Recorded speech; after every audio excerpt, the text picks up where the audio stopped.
നമ്മുടെ നാടാകെ CPIM എന്ന രാഷ്ട്രീയ പാർട്ടിയെയും പാർട്ടിയുടെ സംസ്ഥാന സമ്മേളനത്തെയും പ്രതീക്ഷാപൂർവം വിലയിരുത്തുന്നു, കാണുന്നു എന്നതൊരു വസ്തുതയാണ്. നമ്മുടെ ശത്രുക്കളെ ഏകീകരിക്കാൻ ശ്രമിക്കുകയും ഏറ്റവും ഹീനമായ മാർഗങ്ങളിലൂടെ നമ്മളെ ആക്രമിക്കാൻ കോപ്പുകൂട്ടുകയും ചെയ്യുന്നു എന്നത് വസ്തുതയാണെങ്കിലും നമ്മുടെ നാട് CPIMനെ പ്രതീക്ഷയോടെയാണ് കാണുന്നത്. ഇപ്പോൾ തന്നെ നിങ്ങൾ നോക്കൂ, ഏതാനും ദിവസങ്ങളായി സമൂഹത്തിൽ ഉയർത്തിക്കൊണ്ടുവന്ന ഒരു ചർച്ച, മാധ്യമങ്ങളിൽ സജീവമായി നടന്ന ഒരു ചർച്ച, CPIM പാർട്ടി കോൺഗ്രസിൽ അവതരിപ്പിക്കാൻ പോകുന്ന രാഷ്ട്രീയ പ്രമേയത്തിലെ ഒരു വാക്കിനെ സംബന്ധിച്ച നവ ഫാസിസം. വർത്തമാനകാല ഇന്ത്യൻ രാഷ്ട്രീയ സാഹചര്യങ്ങളെ അടയാളപ്പെടുത്തിക്കൊണ്ടാണ് ഇന്ത്യൻ ഭരണകൂടത്തെ സംബന്ധിച്ച വിമർശനമായി നവഫാസിസം എന്ന വാക്ക് ഉപയോഗിച്ചത്. ആദ്യഘട്ടത്തിൽ ഒരു കുത്തക പത്രം പതിവുള്ള രീതിയിൽ തന്നെ സത്യത്തിൻ്റെ കണിക പോലും ഇല്ലാത്ത ഒരു വാർത്തയാണ് നൽകിയത്. അതീവ രഹസ്യരേഖ എന്നാണ് പറഞ്ഞത്. സത്യത്തിൽ ആ വാർത്ത പത്രത്തിൽ അച്ചടിച്ചു വരുമ്പോൾ ചിന്താവാരികയുടെ ആ ലക്കം നമ്മുടെ കരട് രാഷ്ട്രീയ പ്രമേയം പൂർണ്ണ തോതിൽ പ്രസിദ്ധീകരിച്ചിരുന്നു. എന്നു മാത്രമല്ല, ഇന്ത്യയിലെ ഏതൊരാൾക്കും, ഇന്ത്യക്ക് പുറത്തുള്ള പ്രവാസികളായിട്ടുള്ളവർക്കും CPIM രാഷ്ട്രീയ പ്രമേയത്തിന്മേൽ കക്ഷി രാഷ്ട്രീയ ഭേദമന്യേ ഭേദഗതി നിർദ്ദേശിക്കാനുള്ള അവകാശമുണ്ട്. അപ്പോൾ അങ്ങനെ ഭേദഗതി നിർദ്ദേശിക്കുന്നവരെ സഹായിക്കാൻ ചിന്താവാരികയുടെ ഒരു പേജ് ഭേദഗതി നിർദ്ദേശിക്കാനുള്ള ഫോറമായിരുന്നു. അത് മുറിച്ചെടുത്ത് അതിൽ ഭേദഗതി എഴുതി അയക്കാൻ പറ്റും. ഇത്രമാത്രം സുതാര്യമായും പരസ്യമായും രാജ്യത്തിൻ്റെ മുൻപാകെ അവതരിപ്പിക്കപ്പെട്ട ഒരു രേഖ, അത് ഡൽഹിയിൽ പുറത്തിറക്കിയത് പാർട്ടിയുടെ കോർഡിനേറ്റർ സഖാവ് പ്രകാശ് കാരാട്ടും മറ്റ് PB അംഗങ്ങളും മാധ്യമപ്രവർത്തകർ നിറഞ്ഞ സദസ്സിലാണ് അത് പ്രകാശനം ചെയ്തത്. നമ്മുടെ വെബ്സൈറ്റിൽ ആ രേഖയുണ്ട്. ഇങ്ങനെ ഒരു രേഖയാണ്, അത് മലയാളത്തിലേക്ക് പരിഭാഷപ്പെടുത്തിയാണ് ചിന്താവാരിക പ്രസിദ്ധീകരിച്ചത്. അതിനെക്കുറിച്ചാണ് പത്രം പറഞ്ഞത് അതീവ രഹസ്യ രേഖ എന്നാണ് പറഞ്ഞത്. ആ വാർത്ത പൊളിഞ്ഞു പാളീസായി പോയി എന്ന് മനസ്സിലാക്കിയപ്പോൾ പിറ്റേ ദിവസം പത്രം എഴുതി ചിന്ത പ്രസിദ്ധീകരിച്ചു എന്നാണ് പറയുന്നത്. എന്തുകൊണ്ട് ചിന്ത പ്രസിദ്ധീകരിച്ചു എന്ന ചോദ്യം ഉയർന്നു വരുന്നുണ്ട് എന്ന്. അതായത് ഞങ്ങൾ രഹസ്യരേഖ എന്ന് പറഞ്ഞു, പിന്നെ എന്തിനാണ് നിങ്ങളത് പ്രസിദ്ധീകരിച്ചത് എന്നാണ് ചോദ്യം. അതുകൊണ്ട് പ്രസിദ്ധീകരിക്കാൻ പാടില്ലായിരുന്നു എന്ന നിലപാടാണ് പത്രം സ്വീകരിച്ചത്. കേട്ട പാതി കേൾക്കാത്ത പാതി മറ്റു ചില രാഷ്ട്രീയ പാർട്ടികളുടെ സമുന്നതരായ നേതാക്കന്മാർ വരെ ഈ കാര്യത്തിൽ അഭിപ്രായം പറയാൻ ആരംഭിച്ചു. അക്കാര്യത്തിലൊന്നും ഒരസഹിഷ്ണുതയും CPIMനില്ല. അതെല്ലാം സൂചിപ്പിക്കുന്നത് മറ്റു പാർട്ടികളുടെ നേതാക്കന്മാർ പോലും CPIMന്റെ രാഷ്ട്രീയ പ്രമേയത്തിലെ ഒരു വാചകത്തെക്കുറിച്ച് ഇത്രമേൽ ഉത്കണ്ഠപ്പെടുമ്പോൾ അതിൻ്റെ അർത്ഥം അവർ അവരുടെ പാർട്ടിയേക്കാൾ കൂടുതൽ പ്രതീക്ഷ വെച്ച് പുലർത്തുന്നത് CPIMലാണ് എന്നതുകൊണ്ടാണ്. CPIMലാണ് പ്രതീക്ഷ. അതുകൊണ്ട് CPIMനെ കുറിച്ച് അതീവ ജാഗ്രതയോടെ കാര്യങ്ങൾ പരിശോധിക്കുകയും അഭിപ്രായം പറയുകയും ചെയ്തു എന്നേ നാം കാണുന്നുള്ളൂ. നവഫാസിസം എന്ന് പറഞ്ഞാൽ മനസ്സിലാകാത്തവർക്കായി, കാരണം ഇതൊരു പരസ്യരേഖയാണ്, രാജ്യത്തെ മുഴുവൻ ജനങ്ങളുടെ മുൻപാകെ അവതരിപ്പിക്കപ്പെട്ട രേഖ. അപ്പൊ ആർക്കെങ്കിലും മനസ്സിലായിട്ടില്ലെങ്കിൽ മനസ്സിലാക്കാനായി ഒരു പ്രത്യേക കുറിപ്പും PB തയ്യാറാക്കിയിട്ടുണ്ട്. ഓരോ വാക്കും സൂക്ഷ്മതയോടെ മാത്രമാണ് CPIM ഉപയോഗിക്കാറുള്ളത്. ആർക്കെങ്കിലും എന്തെങ്കിലും ഒരു ഉൾവിളി പോലെ തോന്നിയാൽ അത് വിളിച്ചു പറയുന്ന പാർട്ടിയല്ല CPIM. പ്രത്യേകിച്ച് രാഷ്ട്രീയ പ്രമേയം പോലെ ചരിത്രത്തിന്റെ ഭാഗമാകുന്ന രേഖകൾ, അതിലെ ഓരോ പദവും അതീവ സൂക്ഷ്മതയോടെയാണ് ഉപയോഗിക്കുക. രാജ്യത്തെ ഇപ്പോഴത്തെ സാഹചര്യങ്ങളെ മുൻനിർത്തിയാണ് നവഫാസിസം എന്ന പ്രയോഗം നടത്തിയത്.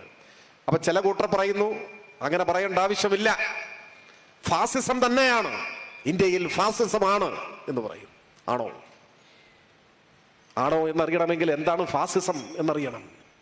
ഫാസിസം എന്ത് എന്ന് ചരിത്രത്തിൽ കാലത്തിന്റെ കൈകൾക്ക് മായ്ച്ചു കളയാനാവാത്ത വിധം വരച്ചിട്ടിട്ടുണ്ട്. നമ്മളൊന്ന് തിരിഞ്ഞു നോക്കിയാൽ അത് കാണാം. ആരുടെയും വ്യാഖ്യാനങ്ങളുടെ ആവശ്യമില്ല. മുസോളിനിയുടെയും ഹിറ്റ്ലറുടെയും കാലഘട്ടം എന്തായിരുന്നു ജർമ്മനിയിലും ഇറ്റലിയിലും നടന്നത്?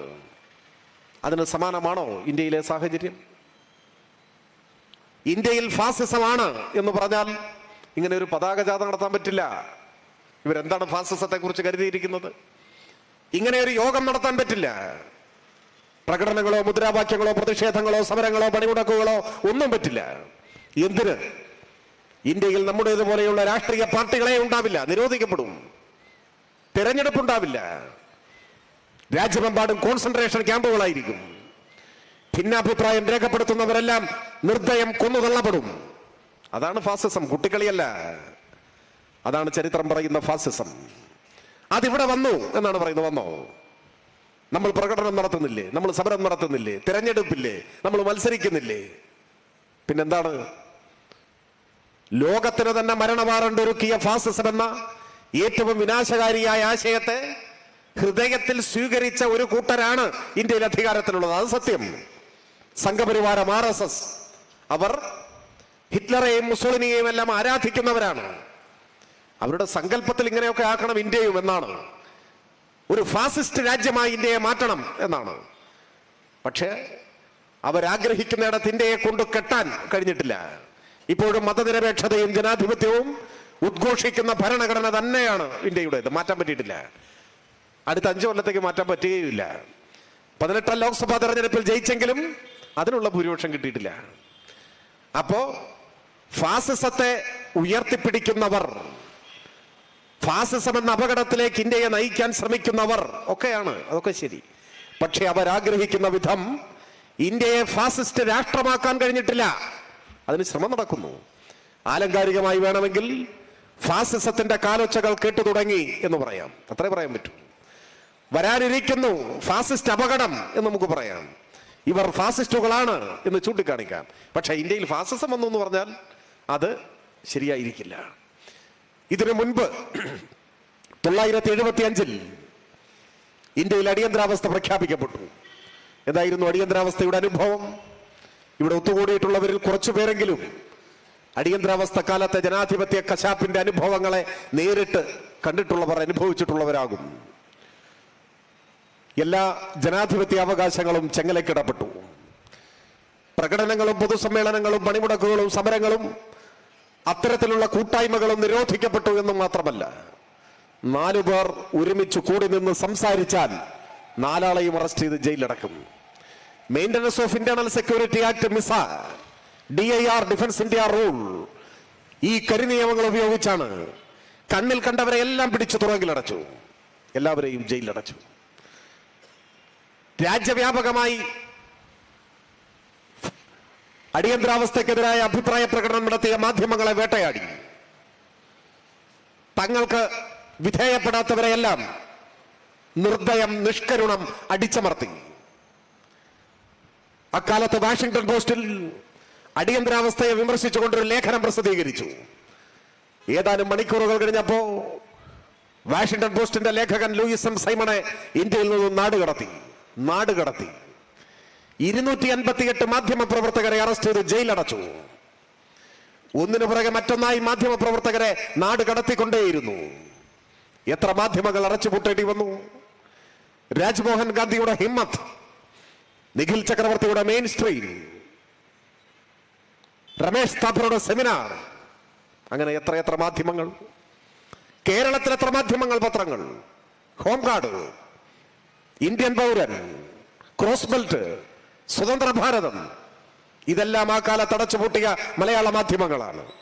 തിരുവനന്തപുരത്ത് ഹോം ഗാർഡ് എന്ന പത്രം നടത്തിയ ബാലൻ ഗോപി, അതിന്റെ എഡിറ്റർ, അറസ്റ്റ് ചെയ്യപ്പെട്ടത് മാത്രമല്ല, അദ്ദേഹത്തിന്റെ ഭാര്യയെ വീട്ടിൽ കയറി അറസ്റ്റ് ചെയ്ത് 3 നാൾ ജയിലടച്ചു. അതായിരുന്നു ഈ രാജ്യം. അമൃത നഹാത്ത സംവിധാനം ചെയ്ത ഒരു സിനിമ ആ കാലത്ത് ഇറങ്ങുന്നു എന്ന വാർത്ത വന്നു. കിസ കുർസൈക്ക എന്നായിരുന്നു ആ സിനിമയുടെ പേര്. സഞ്ജയ് ഗാന്ധിയുടെ നേതൃത്വത്തിലുള്ള ഗുണ്ടാ സംഘം സിനിമയുടെ ചിത്രീകരണമെല്ലാം പൂർത്തിയായി സിനിമ ഇറങ്ങാനിരിക്കെ അവസാനത്തെ ഫിലിം പ്രിന്റും പിടിച്ചെടുത്ത് ചുട്ടുകരിച്ചു. അതായിരുന്നു ഈ രാജ്യം. കിഷോർ കുമാറിന്റെ ഗാനങ്ങൾക്ക് നിരോധനം ഏർപ്പെടുത്തിയ ഒരു കാലം.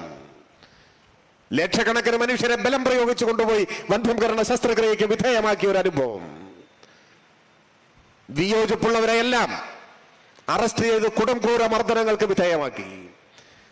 കോഴിക്കോട് റീജിയണൽ എഞ്ചിനീയറിംഗ് കോളേജിലെ വിദ്യാർത്ഥിയായിരുന്ന രാജൻ ഒരു പാട്ടുപാടി എന്നതിന്റെ പേരിലാണ് പോലീസ് അറസ്റ്റ് ചെയ്തത്. പിന്നെ പുറൽ ലോകം കണ്ടിട്ടേയില്ല. കക്കയം ക്യാമ്പിലെ ക്രൂരമർദ്ദനത്തെ തുടർന്ന് മരണമടഞ്ഞ രാജനെ ആ ഭൗതിക ശരീരം പോലും വിട്ടുകൊടുക്കാൻ തയ്യാറാവാതെ പഞ്ചസാര കൂട്ടിയിട്ട് കത്തിച്ചു ചാരമാക്കി എന്നാണ് പിന്നീട് ലോകം അറിയുന്നത്. തന്റെ മകൻ എന്തു സംഭവിച്ചുവെന്ന് പിതാവ് പ്രൊഫസർ ഈശ്വര വാര്യർക്ക് ഒരു പിടിയും ഉണ്ടായിരുന്നില്ല. രാജന്റെ അമ്മ കാത്തിരുന്നു, എന്തെങ്കിലും ഒരിക്കൽ മകൻ വരും. രാത്രി അസമയത്ത് മകൻ കടന്നു വന്നാൽ വിശന്ന വയറുമായാണ് വരുന്നതെങ്കിൽ അവന് വിശപ്പടക്കാനായി ഒരാൾക്ക് കഴിക്കാനുള്ള ഭക്ഷണം, ചോറ് എന്നും ആ അമ്മ കാത്തുവെച്ചു. അവസാനം മകനെ കാത്തു സമനില തെറ്റി മരണത്തിന് തൊട്ടു മുൻപ് അന്ത്യശ്വാസം വലിക്കുന്നതുവരെയും മകൻ വന്നുവോ എന്നന്വേഷിക്കുന്ന ഒരമ്മ രാധ. അതെല്ലാം ഹൃദയസ്പർശിയായി ഈശ്വര വാര്യർ തന്റെ ആത്മകഥയിൽ എഴുതിയിട്ടുണ്ട്. അങ്ങനെ എത്ര അനുഭവങ്ങൾ. രാജ്യമറിയപ്പെടുന്ന വിശ്രുത നടിയായിരുന്ന സ്നേഹലത റെഡ്ഡി മുതൽ എത്ര പേർ കൊല്ലപ്പെട്ടൊരു അനുഭവം. ഇതായിരുന്നു അടിയന്തരാവസ്ഥ. ഞാൻ ഇത്രയും കാര്യം ഇവിടെ പറഞ്ഞത്, ആ അടിയന്തരാവസ്ഥയൊന്നും ചിലർക്ക് ഇപ്പോൾ ഓർമ്മയില്ല. പക്ഷേ അന്നും CPIM ഇന്നത്തെ മുഖ്യമന്ത്രി ഉൾപ്പെടെയുള്ളവർ അന്ന് ജയിലിലായിരുന്നു. ഭീകരമായ മർദ്ദനങ്ങൾ ഏറ്റുവാങ്ങി ജയിലിൽ കിടന്നു. മൺമറഞ്ഞുപോയ പാർട്ടിയുടെ സെക്രട്ടറി കോടിയേരി ഉൾപ്പെടെ എത്ര പേർ അന്ന് ജയിലിലടക്കപ്പെട്ടു. ഇന്നത്തെ CPIM നേതൃനിരയിലെ ഏറ്റവും മുതിർന്ന സഖാക്കളെല്ലാം അന്ന് ജയിലിലടക്കപ്പെട്ടു. പക്ഷേ അന്നും ഫാസിസം വന്നു എന്ന് CPIM പറഞ്ഞിട്ടില്ല. ഞാൻ പറഞ്ഞ ഇത്രയും കാര്യമുണ്ടെങ്കിൽ വേണമെങ്കിൽ പറഞ്ഞുകൂടെ? ഫാസിസം വന്നു എന്ന് പറഞ്ഞിട്ടില്ല. അന്ന് പറഞ്ഞത് അർത്ഥഫാസിസം എന്നാണ്. അതാണ് ഞാൻ പറഞ്ഞത്, വാക്കുകൾ സൂക്ഷ്മതയോടെ വേണം ഉപയോഗിക്കാൻ. ഇത്രയൊക്കെ ഉണ്ടായിട്ടും ഫാസിസം വന്നു എന്ന് നമ്മൾ പറഞ്ഞില്ല. അർത്ഥഫാസിസം, അതാണ് പ്രയോഗം. അതെന്തുകൊണ്ട് എന്ന് അന്ന് അടിയന്തരാവസ്ഥയുടെ കാലത്തെ ജനാധിപത്യ വിരുദ്ധത തിരിച്ചറിയാൻ കഴിയാതിരിക്കുകയും പിന്നീട് കുറച്ച് വൈകി തിരിച്ചറിയുകയും ചെയ്തവർ ഇപ്പോഴെങ്കിലും ആലോചിക്കുന്നത് നല്ലതാണ്. എന്തുകൊണ്ട് അങ്ങനെ പറഞ്ഞു? ഈ കാലത്തെ നവഫാസിസം എന്നാണ് വിളിക്കുന്നത്. എന്തുകൊണ്ട്? അതൊരു പുതിയ പ്രയോഗമല്ല, ലോകമെമ്പാടും അത് ഉപയോഗിക്കുന്നുണ്ട്. മുസോളിനിയുടെ നാട്ടിൽ ഇറ്റലിയിൽ കഴിഞ്ഞ തെരഞ്ഞെടുപ്പിൽ അധികാരത്തിൽ വന്നത് ബ്രദേഴ്സ് ഓഫ് ഇറ്റലി എന്ന കൂട്ടരാണ്. അവർ മുസോളിനിയുടെ ആശയങ്ങളെ പിന്തുടരുന്നവരാണ്, ഫാസിസ്റ്റുകളാണ്. ജോർജിയ മെലോണിയുടെ നേതൃത്വത്തിലുള്ള ഗവൺമെന്റ്. പക്ഷെ അവരെ വിളിക്കുന്നത് നവഫാസിസ്റ്റുകൾ എന്നാണ്. നവഫാസിസ്റ്റുകൾ, നവനാസികൾ, ഇങ്ങനെയൊക്കെ അഭിസംബോധന ചെയ്യപ്പെടുന്ന വിഭാഗങ്ങൾ ലോകത്തിന്റെ പല ഭാഗങ്ങളിലും ഉണ്ട്, ഏറിയോ കുറഞ്ഞോ. അവരെ നവ എന്ന് ചേർത്ത് പറയുന്നത് എന്താണ്? ക്ലാസിക്കൽ ഫാസിസത്തെ, ക്ലാസിക്കൽ നാസിസത്തെ, ഹിറ്റ്ലറുടെയും മുസോളിനിയുടെയും അതേ കാലത്തെ പുനരാവിഷ്കരിക്കാൻ അത്ര എളുപ്പമില്ല. എന്നാൽ ആശയങ്ങളാൽ സ്വാധീനിക്കപ്പെട്ടവർ ആ പാതയിലൂടെ ഈ കാലത്ത് എന്തൊക്കെ ചെയ്യാനാവും എന്ന് നോക്കുകയാണ്. അപ്പൊ അവരെ വിളിക്കുന്ന പേരാണ് നവഫാസിസ്റ്റുകൾ. അല്ലാതെ അതൊരു നല്ല പ്രയോഗമല്ല, അത് ഒരു ചീത്ത വാക്കാണ്. നവഫാസിസ്റ്റ് എന്നൊരാളെ വിളിച്ചാൽ അത് സ്നേഹത്തോടെയുള്ള ഒരു അഭിസംബോധനയല്ല, അതിനിശിതമായ ഒരു വിമർശനമാണ്. അത് എല്ലാവരും മനസ്സിലാക്കേണ്ടതായിട്ടുണ്ട്. ഫാസിസത്തിന്റെ കാലത്ത് IG ഫാർമ ഇൻഡസ്ട്രീസ് എന്ന് പറയുന്നൊരു രാസവള നിർമ്മാണ കമ്പനി ഉണ്ടായിരുന്നു ജർമ്മനിയിൽ. അവരിൽ നിന്നാണ് ഹിറ്റ്ലർ സൈക്ലോൺ B എന്ന ഒരു പ്രത്യേക വാതകം വാങ്ങിയത്. വാങ്ങാന്നല്ല, സൗജന്യമായി കൈപ്പറ്റിയത്. എന്തിന്? ആ വാതകം ആദ്യമായി ഉപയോഗിച്ചത് ഓഷ്വിറ്റ്സ് എന്ന കോൺസെൻട്രേഷൻ ക്യാമ്പിൽ ആയിരക്കണക്കിന് വരുന്ന മനുഷ്യരെ കൊല്ലാനാണ്. 10,000-കണക്കിന് ആളുകളെ വെടിവെച്ച് കൊല്ലണമെങ്കിൽ എന്തൊരു പാടാണ്. ഹിറ്റ്ലർ അതാണ് ആലോചിച്ചത്. ഓരോരുത്തരെങ്ങനെ കാഞ്ചി വലിച്ച് ഓടിച്ചു കൊല്ലണ്ടേ, എത്ര ബുള്ളറ്റ് നഷ്ടപ്പെടും. അപ്പൊ എല്ലാവരെയും കൂടി ജാലകങ്ങളില്ലാത്ത വലിയ ഗോഡൌൺ പോലെയുള്ള ഒരു കോൺസെൻട്രേഷൻ ക്യാമ്പിലേക്ക് കയറ്റി വാതിലടയ്ക്കുന്നു. അവിടേക്ക് വിഷവാതകം കടത്തിവിടുന്നു. നിമിഷങ്ങൾക്കകം പിടഞ്ഞു വീണ് ജീവിതത്തിലെ ഏറ്റവും വലിയ അസ്വസ്ഥതകൾ അനുഭവിച്ച് മനുഷ്യർ മരിച്ചു വീഴുന്നു. ആ മൃതശരീരങ്ങൾ ഒന്നടങ്കം ഈ കമ്പനിക്ക് തിരികെ കൊടുക്കുന്നു. ഇതിന് അവർ രാസവള നിർമ്മാണത്തിന് മൃതശരീരങ്ങൾ ഉപയോഗിക്കും, എല്ലുപൊടി ഉപയോഗിക്കും. അപ്പോ മനുഷ്യരെ കൊല്ലാൻ ആവശ്യമായ വിഷവാതകം കമ്പനി കൊടുക്കും, കമ്പനിക്ക് ആവശ്യമായ മൃതശരീരം ഹിറ്റ്ലർ കൊടുക്കും. ഇങ്ങനെയൊക്കെ ആയിരുന്നു ഒരു കാലം. ഓഷ്വിറ്റ്സ് കോൺസെൻട്രേഷൻ ക്യാമ്പ് ഇപ്പോൾ ഒരു മ്യൂസിയമായിട്ട് ഇപ്പോഴും ഉണ്ട്. അതിന്റെ വാതിൽക്കൽ വലിയ അക്ഷരങ്ങളിൽ എഴുതി വെച്ചിട്ടുണ്ട്, ചരിത്രം മറക്കുന്നവരെ ചരിത്രം ശിക്ഷിക്കും. അങ്ങനെയാണ് എഴുതി വെച്ചിട്ടുള്ളത്. ഇതൊന്നും മറക്കാനുള്ള ചരിത്രമല്ല. ഇതാണ് ഫാസിസം. ഏണസ്റ്റ് തേൽമാൻ മുതൽ റോസ ലക്സംബർഗ് വരെയുള്ള രോഗമറിയുന്ന കമ്മ്യൂണിസ്റ്റുകാരെ കൊന്നൊടുക്കിയ ഫാസിസം. ആ ഫാസിസത്തിന്റെയും നാസിസത്തിന്റെയും ഒക്കെ ഈ കാലത്തെ നടത്തിപ്പുകാരാണ് നവഫാസിസ്റ്റുകൾ. അത്രയേ ഉള്ളൂ. ഫാസിസത്തിന്റെ ഈ കാലത്തെ രൂപമാണ്. അവർ ശരിയായ ഫാസിസത്തിലേക്ക് ഇന്ത്യയെ കൊണ്ടുപോകാൻ ശ്രമിക്കുന്നു എന്ന അപകടം നമ്മൾ രാജ്യത്തോട് വിളിച്ചു പറയുകയാണ് ചെയ്യുന്നത്. അതല്ലാതെ നമ്മുടെ രാജ്യത്ത് ഇന്ന് നേരിടുന്ന ഭീഷണിയെ കുറച്ചു കാണുകയല്ല, അതിൻ്റെ യഥാർത്ഥ രൂപത്തിൽ കാണുകയാണ് ചെയ്യുന്നത്. അത് ഈ രാഷ്ട്രീയ പ്രമേയത്തിൻ്റെ പ്രയോഗത്തിലൂടെ വിശദീകരിക്കുന്ന നിലയാണ് ഇപ്പോഴുള്ളത്. ഞാൻ സാന്ദർഭികമായി ഈ കാര്യം പറഞ്ഞു വന്നത് ഇങ്ങനെ ഒരു വാക്കുപോലും വളരെ വലിയ ചർച്ചകൾക്കും സംവാദങ്ങൾക്കും ഇടയായി എന്നത് നമ്മുടെ പാർട്ടിയാണ് ഇപ്പം മറ്റെല്ലാവരുടെയും പ്രതീക്ഷ എന്നതുകൊണ്ടാണ്. നാടാകെ നമ്മുടെ പാർട്ടിയെ പ്രതീക്ഷയോടെ നോക്കുന്നു. നാം എന്തു പറയുന്നു, എന്ത് ചർച്ച ചെയ്യുന്നു, അത് ഏറെ ജാഗ്രതയോടെ ചുറ്റുമുള്ള സകലരും നിരീക്ഷിക്കുന്നു എന്നത് നമ്മുടെ പ്രസക്തിയെ കൂടി അടിവരയിടുന്നതാണ്. ഞാൻ കൂടുതൽ ദീർഘിപ്പിക്കുന്നില്ല.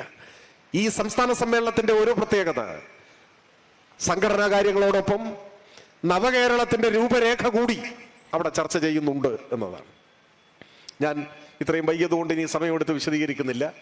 ഒറ്റ വാചകത്തിൽ പറഞ്ഞാൽ നവകേരളത്തിന്റെ രൂപരേഖ എന്ന് പറയുന്നത് ഇന്നത്തെ കേരളത്തിലെ രാഷ്ട്രീയ സാഹചര്യങ്ങളിൽ കക്ഷി രാഷ്ട്രീയത്തിനൊക്കെ അതീതമായി മഹാഭൂരിപക്ഷം വരുന്ന മലയാളികൾ കഴിഞ്ഞ 8-9 കൊല്ലമായി അധികാരത്തിലിരിക്കുന്ന ഇടതുപക്ഷ ജനാധിപത്യ മുന്നണി ഗവൺമെന്റിന്റെ സർവതല സ്പർശിയായ വികസനത്തിന്റെ ഗുണഭോക്താക്കളാണ്.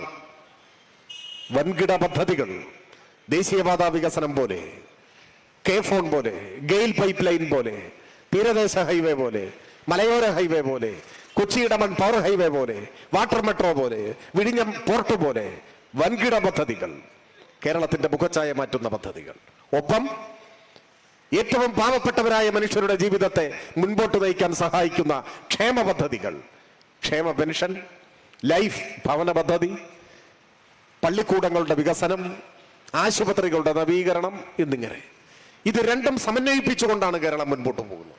അതുകൊണ്ട് തന്നെ പ്രതീക്ഷയുളവാക്കുന്ന സാധാരണക്കാരായ മനുഷ്യരുടെ മതിപ്പും പ്രശംസയും ഏറ്റുവാങ്ങാൻ സർവഥാ യോഗ്യമായ ഒരു സർക്കാരാണ് നമ്മുടെ സർക്കാർ. ജനങ്ങളുടെ ഇടയിൽ ഇത്തരം കാര്യങ്ങളെല്ലാം ചർച്ച ചെയ്യുന്നുണ്ട്. അതുകൊണ്ട് ഈ വികസനം തുടരണം എന്നാഗ്രഹം ജനങ്ങളുടെ ഇടയിൽ പ്രകടമാണ്. സ്വാഭാവികമായും ഇടതുപക്ഷ ജനാധിപത്യ മുന്നണി ഗവൺമെന്റിന് ഒരു 3-ാം ഊഴം കേരളത്തിലെ ജനങ്ങൾ നൽകും എന്ന കാര്യം ഉറപ്പാണ്. ആ ഉറപ്പ് എല്ലാവർക്കും ബോധ്യമാകുന്ന ദിനം 2026 വരും, ഒരു സംശയവും വേണ്ട. 2026 കേരളത്തിന്റെ ചരിത്രത്തിൽ തുടർച്ചയായി ഇടതുപക്ഷ ജനാധിപത്യ മുന്നണി ഗവൺമെന്റിന് 3-ാം ഊഴം നൽകിയ വർഷം എന്ന നിലയിൽ ഭാവിയിൽ അറിയപ്പെടും എന്ന കാര്യത്തിൽ ഒരു സംശയവുമുണ്ട്. അങ്ങനെ വീണ്ടും 2026 ഒരിക്കൽ കൂടി തുടർ ഭരണം നമുക്ക് ലഭിക്കുമ്പോൾ ആ ഗവൺമെന്റ് നവകേരളം എന്ന ലക്ഷ്യം സാക്ഷാത്കരിക്കാനുള്ള കൂടുതൽ ഫലപ്രദവും മെച്ചപ്പെട്ടതുമായ ദിശയിൽ മുൻപോട്ട് പോകുമ്പോൾ ആ ഗവൺമെന്റിന് ആവശ്യമായ ദിശാബോധം നൽകാൻ ആധുനിക കേരളത്തിന്റെ രൂപഭാവങ്ങൾ പകർന്നു നൽകുന്ന അടിസ്ഥാന രേഖയായി സംസ്ഥാന സമ്മേളനത്തിൽ ചർച്ച ചെയ്യുന്ന ഭാവി കേരളത്തിന്റെ നവകേരളത്തിന്റെ രൂപരേഖ മാറും. ദീർഘവീക്ഷണത്തോടു കൂടിയ ഒരു സമീപന രേഖയാണ് അവിടെ ചർച്ച ചെയ്യാൻ പോകുന്നത്. അത് ഭാവി കേരളത്തെ രൂപപ്പെടുത്തും. ആ പ്രാധാന്യവും പ്രത്യേകതയും ഈ സംസ്ഥാന സമ്മേളനത്തിനുണ്ട് എന്ന് സാന്ദർഭികമായി ഞാൻ സൂചിപ്പിച്ചതാണ്.